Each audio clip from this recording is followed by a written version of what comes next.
Hi, I am Mariah.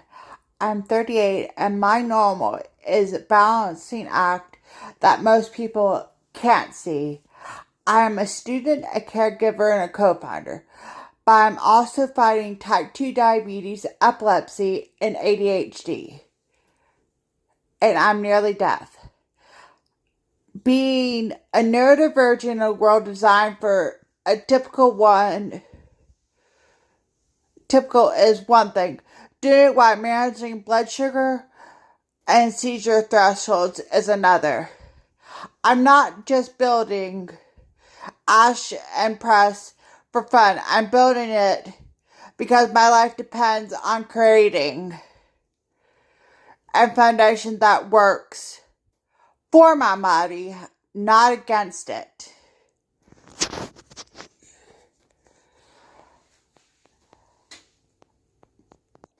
Because when you're in a world that says you can't do something, you find a way around it.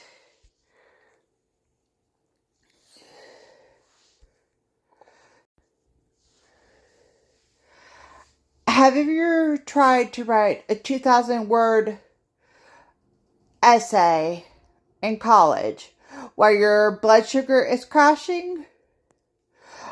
Or tried to focus on a psychology lecture when your ADHD is pulling you in 10 directions and your diabetes is causing brain fog?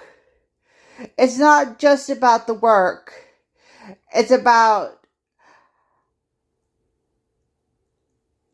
the physical costs of the work. I have to manage my glucose with the same precision I use for my academic citation. If one thing is off, it throws the whole system. This is the ash, the grit behind the degree. Being nearly death adds to the isolation of the hustle. I use a Bluetooth hearing aid to consume my audiobooks and lectures, but the mental energy it takes to hear is exhausting. Combine that with epilepsy, where the stress is a literal trigger, you realize my studies sessions are a tactical mission. I have to create low sensory, high focus environmental just to survive a single chapter. My grandpa taught me that to use tech as a force to manipulator, and my hearing aids are my frontline gear.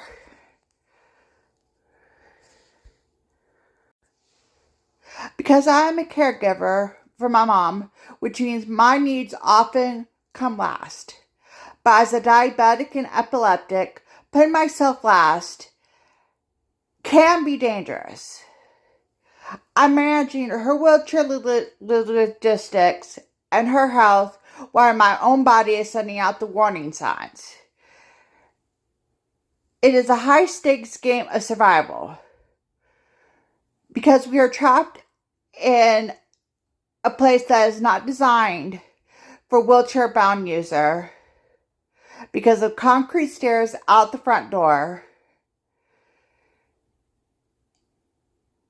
That stress of the environment is a constant weight on my neurological health. I am fighting for a home where we can both breathe, where she can easily get out the door without having to, as one would say, practically throw herself out the door. People ask why me and Anna are launching 5 channels and a publishing house, why dealing with all this. The simple answer is this. The oak. Ash and Oak Press is our path to an accessible life. I use my ADHD as a creative engine. Total general fluidity is my superpower.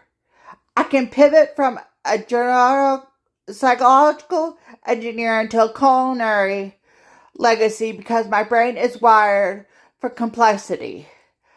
I'm using the ash of my struggle to fertilize the business that will eventually graduate my family off of assistance forever.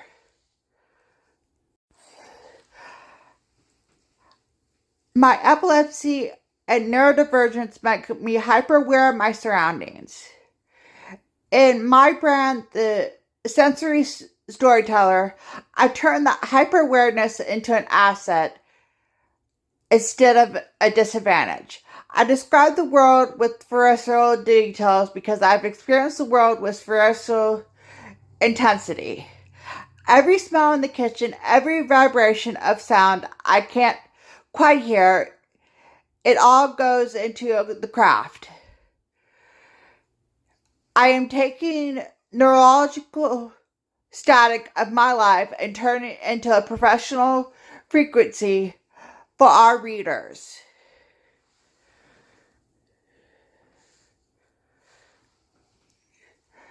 Because I have no other way to describe the world around me without wanting to scream.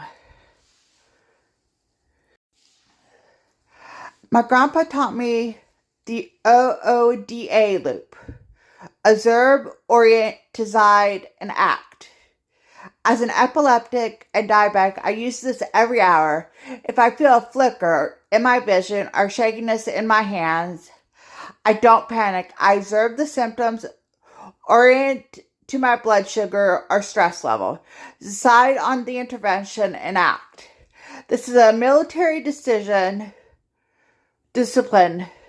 It is what keeps me in my SNHU classes when my body wants to quit. It's a tactical survival applied to humanity when all else fails. Because I do not want to have a trip to the ER again. Because trust me, I don't like the ER.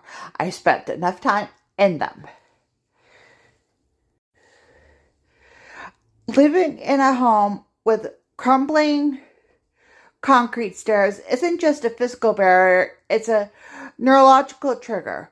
The constant stress of knowing I can't get my mom out in an emergency raises my cortisols, which spikes my glucose and lowers my seizure thresholds. Architectural is currently a health hazard. We are fighting for a barrier-free home because for us, accessibility isn't a luxury. It's a medical necessity to keep me stable enough to work and to make sure my mom can be taken care of. Because why should my mom have to suffer for something that is not totally either one of our faults?